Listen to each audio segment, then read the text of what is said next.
Hey guys, John here. Chances are you landed on this video because you're searching for how to write a resume for a job. In this video, I'm going to give you a super great tip in order to improve your resume instantly and get more interviews and hopefully land a job that you want. I've been an HR recruiter for half a decade and I've seen and read through thousands of resumes, and I found that people are missing the main point of resume. The simple fact is, you need to sell yourself in your resume. Think of your resume as a salesperson going door to door offering your services. Your sales pitch has to impress. Many people make the mistake of listing their skills on a resume as if it was their grocery list. Instead, you need to tell the employer what meaningful, measurable impact you had on the company providing your skill set. Let's take a look at a real example here. Our resume expert Alex will explain to you how to present your skill set effectively. Welcome guys, welcome back. Today we're going to look at a resume that was written by Deborah, and she wanted to know how to improve her resume. We're going to take a look at one of her segments and see how we can change things up a little bit so that when a recruiter picks up her resume, it really stands out. This is one of Deborah's sections. She works at Red Lobster, she is a manager, and these are the things she's been doing this past few months. She was in charge of recruiting new servers, ordered liquor, produce, and meats from the market, took care of reservations of over 30 people.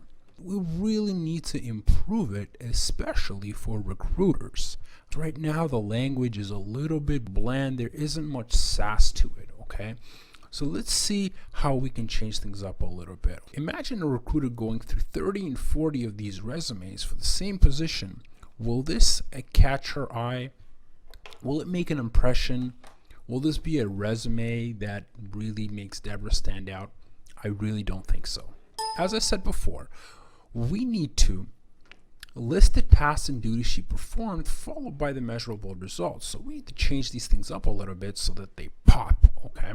And one of the ways we can make a sentence pop is by adding measurable numbers. So let's have a look at her first point on how we can change things up. Was in charge of recruiting new servers. An improved version of this could be successfully recruited and trained a team of 10 servers in under a month in peak season. Now, this speaks volumes to me, all right? One, she can handle a team of 10 people. She can handle being a leader, and leadership is a strong quality that any company at any job is looking for. What this tells me, under a month, that there's a deadline, that she trained 10 servers in under a month, tells me that she can meet deadlines, that she can handle herself, and especially when we add in peak season, tells me that she can work under pressure. Okay, this single sentence tells me three things. She works with a team, she can work with people, she can work under deadlines, and she can work under pressure. Whereas this original point doesn't tell me much aside from what she did. Now let's look at the next point. Ordered liquor, produce, and meats from the market. Okay, what we need to show is how that affected the company. Okay, an improved version of this point could be established great connections with produce and meat suppliers, resulting in extra 10% discount. Now, immediately we see this number over here. It just pops out. This sentence tells me a few things here. Established great connection with produce and meat suppliers. It's virtually saying the same thing, that we ordered liquor, produce, meats from the market, etc. But what this tells me is that she's got great communication, that she can handle being responsible for talking with suppliers and vendors, and also using her communication skills, she was able to secure the company a 10% discount. That's huge. Securing a company a 10% discount essentially means it's an investment. A company has invested in you their time and training, and you have just returned a 10% return on their investment, and that's huge. Every employee is an investment essentially, because they have to make the tough decision whether they want to bring you on the team, and they want to know how you can increase the value for their company. And we need to always show that we've done something for the company. So please avoid just listing the task that you've done. This will get you nowhere. Your resume will be thrown away, shredded within seconds. We need to make sure that we impress. Let's have a look. Took care of reservations of over 30 people. Again, this does not say much to me. Took reservations of 30 people. So what? What happened? How was the company benefited? What was the result? An improved version of this would be managed reservations of over 30 people and drastically increasing the monthly revenue by 18%. Think about this. This one is bomb, okay? Deborah helped the company make 18% more money. That is crazy. What other investment will return this much? And hiring a person is truly an investment, and it can be good or bad.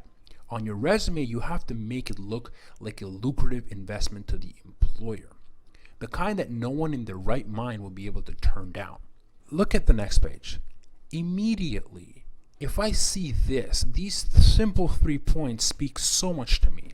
Successfully recruited and trained a team of 10 servers. Tells me she can handle a team, she works under pressure, and she can deal with timelines. Establish great connection with produce, etc. Tells me she's got great communication skills and that she is team and company oriented by saving us money. Managed reservations of over 30 people. Again, she can handle herself. She has great communication skills and she can return value for the company. Okay, all this is fantastic. This is the exact person I'm looking for when I'm going through my resumes. I'm looking to somebody that actually stands out. When you write your resume, list the duties you've performed at your job, follow it up with some sort of measurable result. If it's an increase in business, or you became an employee of the month, or your actions help the company save some money. Whatever it is, you have to mention it. Guys, please, please, please, you have to brag on your resume. This is the sole purpose of a resume, is to get someone's attention. You need to spice up your resume. You need to absolutely sell yourself. It's super important. I hope this simple tip of listing your task followed by measurable result has helped you in some way, and I hope that you can implement this in your resume to supercharge it. I can guarantee you, if you do this simple thing, you will succeed in getting more interviews and hopefully the jobs you want. Cheers, guys. Thanks. Well guys, I hope you found this helpful, and I hope I've answered all your questions on how to write a resume for a job. If you're interested in learning more about writing effective resumes that generate more interviews, head on over to www.kiwiresume.com/10tips. There, you will find a free ebooks that covers many more effective tips on writing a highly potent resume. I appreciate you checking out this video. Go ahead and visit the link if you would like to learn more tips. I think you are really going to enjoy it. Don't forget to hit the like button below. Talk to you soon, guys.